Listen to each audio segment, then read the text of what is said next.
વિદ્યાર્થી મિત્રો નમસ્તે, જય સ્વામિનારાયણ, જય શ્રી કૃષ્ણ. હું સખ્યા સર, એક્ટિવ એજ્યુકેશન જેતપુર. આજે આપણે ભણીશું ધોરણ 12 કોમર્સ આંકડાશાસ્ત્ર વિષયની અંદર પ્રકરણ 5 વિકલન. વિકલનમાં આપણે આગળ વધીશું વિભાગ ડી માં.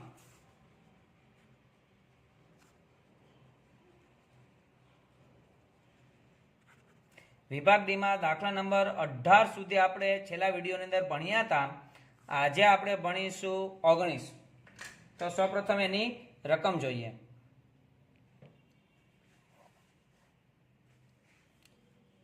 ખાંડના એક કારખાનાનું ઉત્પાદન ખર્ચ એટલે ખર્ચનું વિધેય સી બરાબર આપી દીધું છે x² છેદમાં 10 પ્લસ 5x પ્લસ 200 છે.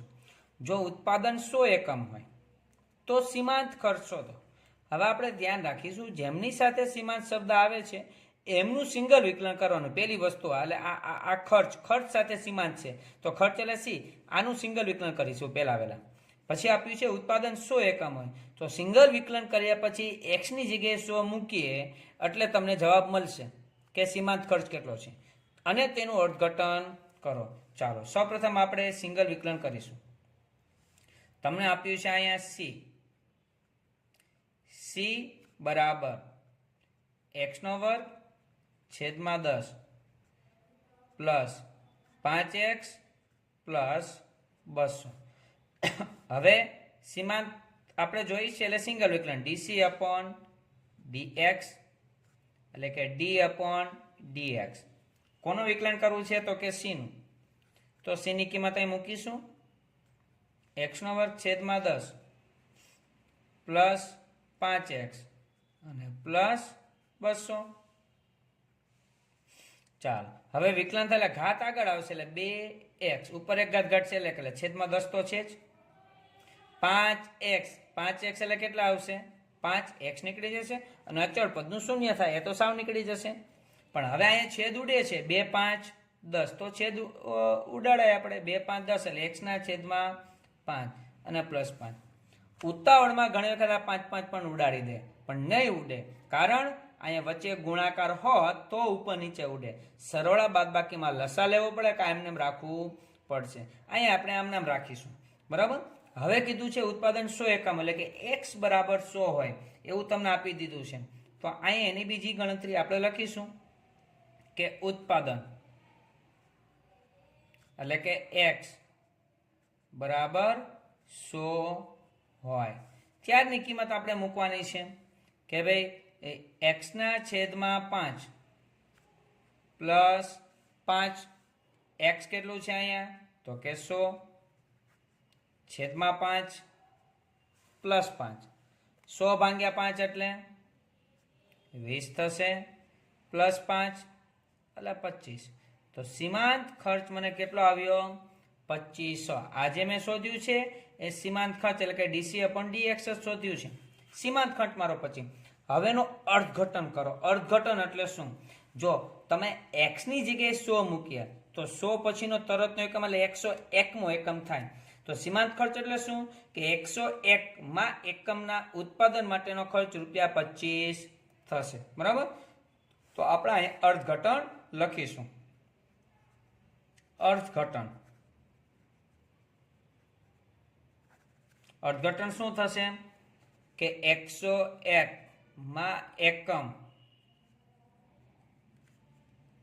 ઉત્પાદિત કરવાનો ખર્ચ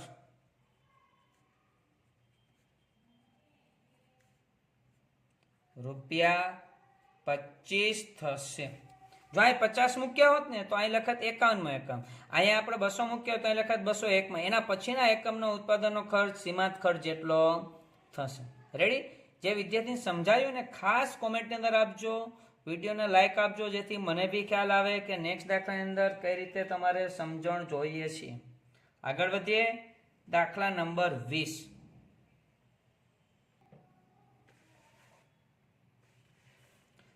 વીસમો દાખલો. કોઈ એક વસ્તુને x એકમ બનાવવા માટે થતા ખર્ચનું વિધેય સી, ખર્ચનું વિધેય આપી દીધું છે 50 પ્લસ 2x પ્લસ √x હોય તો 100 એકમના ઉત્પાદન માટે સીમાંત ખર્ચ શોધો. ખર્ચ સાથે સીમાંત લાગ્યો છે એટલે ખર્ચનું સિંગલ વિકલન, આનું સિંગલ વિકલન. પણ કેટલા એકમનું ઉત્પાદન કરે છે ત્યારે 100. તો સિંગલ વિકલન કર્યા પછી એક્સની જગ્યાએ 100 અને તેનું અર્થઘટન કરો. ઉપરના જેવો જ દાખલો તો ફેરફાર કેટલો છે? આ વર્ગમૂળની અંદર છે. એટલા માટે આપણે પ્રેક્ટિસ કરીએ એની. સૌપ્રથમ તમને આપ્યું છે સી બરાબર 50 પ્લસ 2x પ્લસ વર્ગમૂળની અંદર x. બરાબર. હવે આપણે એનું સિંગલ વિકલન કરીશું. ડીસી અપોન ડીએક્સ એટલે કે ડી અપોન ડીએક્સ. સીની જગ્યાએ 50 પ્લસ 2x પ્લસ વર્ગમૂળની અંદર x. ચાલો આ 50 નું 0 થાય ના લખો ચાલે. 2x નું કેટલા થશે? ફક્ત 2. હવે આ વર્ગમૂળની અંદર છે તો ઘાત કેટલી હોય? તો કે 1/2 ઘાત હોય કે ન હોય? તો એ ઘાત છે ને આગળ આવશે. સમજો ખાસ, વર્ગમૂળ એટલે 1/2 ઘાત, એ ઘાત આગળ આવશે અને એની એક ઘાત ઘટે એટલે કે 1/2 ઘાત હતી જ વર્ગમૂળ એટલે એની એક ઘાત ઘટશે એટલે -1. બરાબર. એનું આપણે સાદુરૂપ આપતા રહીએ આગળ. આ 2 એમને, આ 1/2 2 એમને, આ x 1/2 માંથી એક બાદ કરે એટલે -1/2. બરાબર ને? ઉતાળમાં 2 ઉઠશે નહીં. જોજો વચ્ચે પ્લસ છે, ગુણ્યા હોત તો ઉડાડે. આગળ વધીએ. આ 2 એમને પ્લસ આ 1/2 તો છે જ.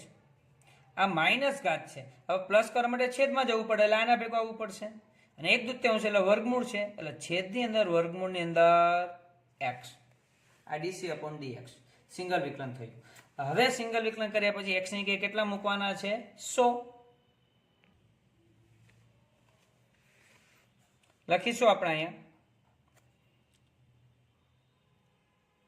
x બરાબર 100 લેતા અથવા 100 એકમો. બરાબર. ડીસી અપોન ડીએક્સ સિંગલ વિકલન 2 પ્લસ 1/2 વર્ગમૂળ x.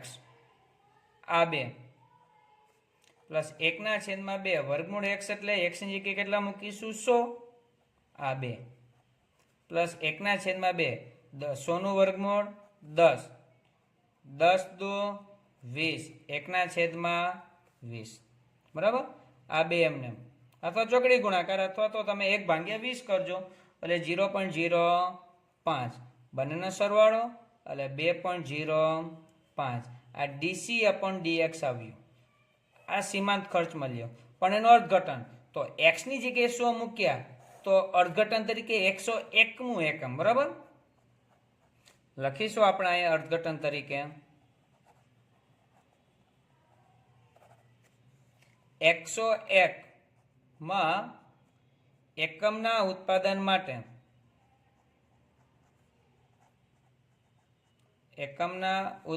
માટે નો ખર્ચ રૂપિયા 2.05 થશે. આગળ વધીએ. પ્રશ્ન નંબર 21.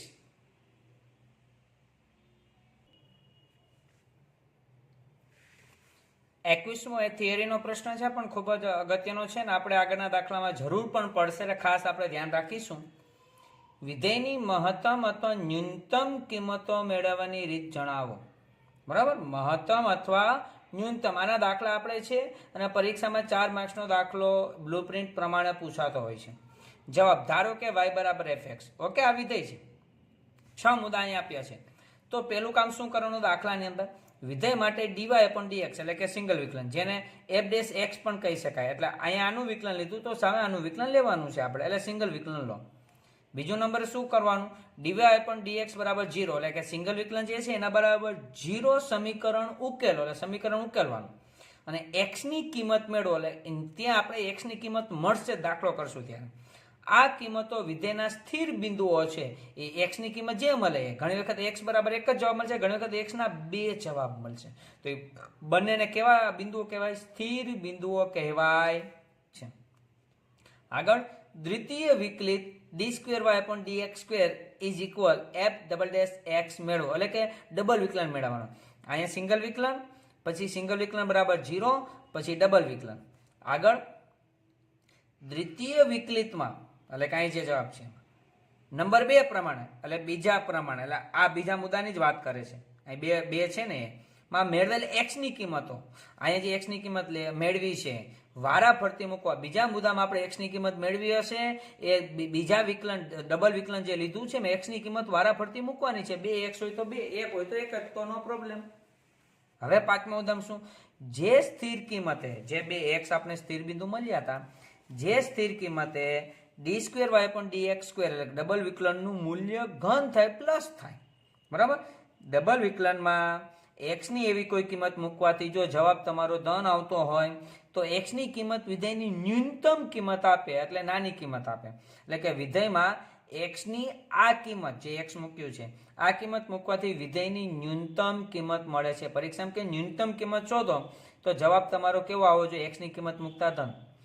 હવે આગળ, જે સ્થિર કિંમતે d2y/dx² એટલે ડબલ વિકલનનું મૂલ્ય ઋણ થાય. સ્થિર કિંમત એટલે x, એમાં ડબલ વિકલનમાં મૂકો ને જો જવાબ માઇનસમાં આવે, મૂક્યા પછી માઇનસમાં આવે તો તે x ની વિધેયની મહત્તમ કિંમત આપે છે. જો ધન હોય તો ન્યૂનતમ અને ઋણ હોય તો મહત્તમ. આમ વિધેયમાં x ની આ કિંમત મૂકવાથી વિધેયની મહત્તમ કિંમત મળે છે. વિદ્યાર્થીઓ તો આ પરીક્ષાની અંદર પણ પૂછાઈ શકે છે, પણ જે 4 માર્ક્સનો દાખલો છે એના માટે અતિ અગત્યના મુદ્દાઓ આ કહી શકાય છે. જ્યારે નેક્સ્ટ વિડીયોની અંદર આપણે સેક્શન ઈ ભણવાની શરૂઆત કરીશું અને ત્યારે જો એમાં આ દાખલા આવશે મહત્તમ ન્યૂનતમ, ત્યારે આ મુદ્દાઓની સમજૂતી આપને આવડવી જોઈએ કે શું કરવાનું છે. સારું, ચાલો નેક્સ્ટ વિડીયોની અંદર ભણીશું. ત્યાં સુધી બધાને જય સ્વામિનારાયણ, જય શ્રી કૃષ્ણ. વિડીયોને ખાસ તમે લાઈક આપો, ચેનલમાં નવા છો તો સબસ્ક્રાઈબ કરો, કોમેન્ટ કરો અને તમારા અન્ય વિદ્યાર્થી મિત્રો સુધી શેર પણ કરો.